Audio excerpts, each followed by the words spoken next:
तर आजच्या या बजेटमध्ये नेमकं काय काय असू शकेल आपण बघूयात.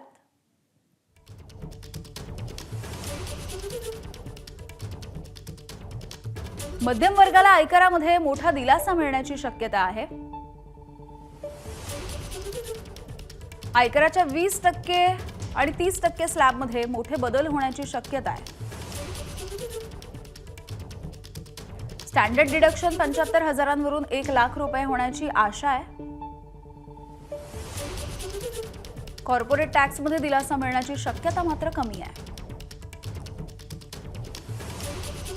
एनपीएस आणि ईपीएस सारख्या पेन्शन स्कीम बाबत मोठ्या घोषणा शक्य आहेत.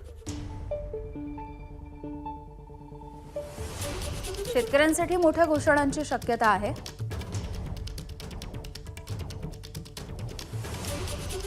तर 100 अमृत भारत रेल्वे गाड्या सुरू होण्याची शक्यता आहे.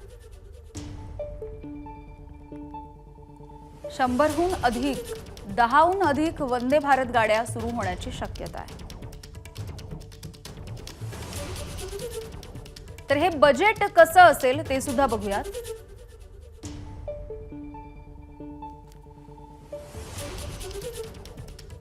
करमुक्त उत्पन्नाची मर्यादा 7 लाखांवरून 10 लाख होऊ शकते. 15 ते 20 लाखांपर्यंतच्या उत्पन्नावरती 30च्या ऐवजी 25% कर असू शकतो. पेट्रोल आणि डिझेलवरचं उत्पादन शुल्क घटू शकतं. किसान सन्मान योजनेच्या अंतर्गत 6च्या ऐवजी 12,000 रुपये दिले जाऊ शकतात. आरोग्य क्षेत्रासाठी 10% जादा तरतूद शक्य आहे आणि ही तरतूद टक्क्याटक्क्याने वाढवली जाऊ शकते.